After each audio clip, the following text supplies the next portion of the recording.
نبی پاک صلی اللہ تعالیٰ علیہ وسلم نے جنت میں جانے کے لیے ہمیں بہت ہی پیارا نسخہ عطا فرمایا ہے، آئیے اس کو سنتے ہیں۔ چنانچہ نبی پاک صلی اللہ تعالیٰ علیہ وسلم کا فرمان ہے، اللہ پاک ارشاد فرماتا ہے، اگر بندہ وقت پر اگر بندہ وقت میں نماز قائم رکھے تو میرے ذمہ کرم پر عہد ہے کہ اسے عذاب نہ دوں اور بے حساب جنت میں داخل کروں۔ سبحان اللہ، کتنی پیاری حدیث مبارکہ ہے۔ فرمایا، اللہ پاک ارشاد فرماتا ہے کہ اگر بندہ وقت پر نماز قائم رکھے گا، ٹھیک ہے، تو میرے ذمہ کرم پر عہد یعنی وعدہ ہے اس کے ساتھ کہ میں اس کو عذاب نہیں دوں گا اور بے حساب جنت میں داخل کروں گا۔ سبحان اللہ، اللہ تعالی ہمیں پانچوں نمازیں ٹائم پر ادا کرنے کی توفیق عطا فرمائے۔ آگے سنتے ہیں جو ہم نمازوں میں سنت موقدہ ادا کرتے ہیں نا، آئیے ان کے بارے میں تھوڑا سنتے ہیں۔ جیسے سنت موقدہ ظہر سے پہلے کی 4 ہیں، پھر فرضوں کے بعد 2 سنتیں ہیں، پھر اس کے بعد ہم یہ مغرب کی مغرب میں 2-3 فرض جب پڑھتے ہیں، اس کے بعد 2 سنتیں پڑھتے ہیں موقدہ، پھر اس کے بعد عشاء کے فرضوں کے بعد 2 سنتیں موقدہ پڑھتے ہیں، فجر سے پہلے 2 سنتیں موقدہ پڑھتے ہیں۔ آئیے ان کی فضیلت سنتے ہیں۔ چنانچہ مسلمانوں کی پیاری امی جان حضرت ام حبیبہ رضی اللہ تعالی عنہا سے روایت ہے کہ نبی پاک صلی اللہ علیہ وسلم نے ارشاد فرمایا، جو شخص دن رات میں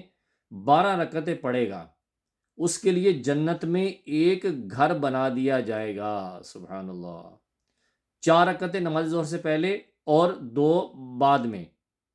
2 رکعتیں ظہر کے بعد یعنی فرضوں کے بعد والی، اس کے بعد مغرب کے بعد کی فرضوں کے بعد کی 2 رکعتیں، پھر اس کے بعد عشاء کے فرضوں کے بعد کی 2 رکعتیں، پھر اس کے بعد جو فجر کی نماز ہے اس سے پہلے کی 2 رکعتیں۔ فرمایا کہ جو ان کو ادا کرے گا اللہ تعالیٰ اس کے لیے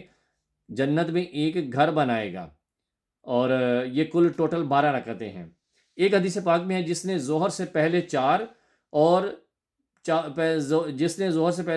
اور بعد میں 4 ہمیشہ یعنی پابندی کے ساتھ یہ 8 رکعتیں پڑھیں، 4 سنتیں پہلے ظہر سے جو ہم ادا کرتے ہیں، اور پھر فرضوں کے بعد ہم 2 سنتیں ادا کرتے ہیں اور 2 نفل ادا کرتے ہیں۔ فرمایا کہ جو ان پر پابندی کے ساتھ ہمیشہ پڑھتا رہے گا تو اللہ پاک اس پر آگ حرام فرما دے گا، یعنی جہنم کی آگ اللہ پاک اس پر حرام فرما دے گا۔ سبحان اللہ۔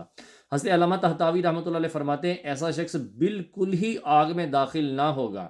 اور اس کے گناہ مٹا دیے جائیں گے، اور جو اس پر مطالبات ہیں اللہ پاک اس کے فریق کو راضی کر دے گا، یا یہ مطلب ہے کہ اسے ایسے کاموں کی توفیق دے گا اللہ تبارک و تعالیٰ کہ جن پر سزا نہ ہو۔ حضرت علامہ شامی رحمۃ اللہ تعالیٰ علیہ فرماتے ہیں، اس کے لیے خوشخبری ہے کہ سعادت پر اس کا خاتمہ ہوگا اور وہ دوزخ میں نہ جائے گا۔ سبحان اللہ، کتنی زبردست احادیث مبارکہ ہیں کہ اگر ہم چاہتے ہیں کہ اللہ تبارک و تعالیٰ ہمیں جنت میں داخل فرمائے اور عذاب نہ دے، ہمارے گناہوں کو اللہ معاف کر دے، تو ہمیں 5 نمازیں ٹائم پہ ادا کرنی چاہیے۔ تو جو ٹائم پہ ادا کریں گے، اللہ پاک کا ان کے ساتھ وعدہ ہے کہ نہ ان کو عذاب دے گا اور ان کو انشاءاللہ بے حساب جنت میں داخل فرمائے گا۔ اور جو سنت موقدہ کے بارے میں ہم نے سنا ہے، ان کو بھی کوشش کر کے ادا کرنا چاہیے، کیونکہ نفس و شیطان بہت کوشش کرتے ہیں کہ بندے نے فرض پڑھ لی ہیں، بس یہ کسی طرح اس مسجد سے نکلے تو گھر جب جائے گا تو 100 معاملات ہیں، سم ٹائم وضو کی پرابلم ہو جائے گی یا کاموں میں لگ جائے گا تو وہ سنت موقدہ رہ جائیں گی۔ تو علماء فرماتے ہیں کہ ان کو کوشش کر کے فرضوں کے فوری بعد ادا کر لینا چاہیے، اور ثواب بھی ملتا ہے، لیکن جیسے وہ لیٹ کرتے رہیں گے تو ثواب بھی کم ہو جائے گا۔ تو ہمیں اللہ تبارک و تعالیٰ سے دعا ہے کہ اللہ تعالیٰ ہمیشہ نمازوں کی پابندی اور سنتیں اور نوافل ادا کرتے رہنے کی توفیق عطا فرمائے۔ جزاک اللہ خیر۔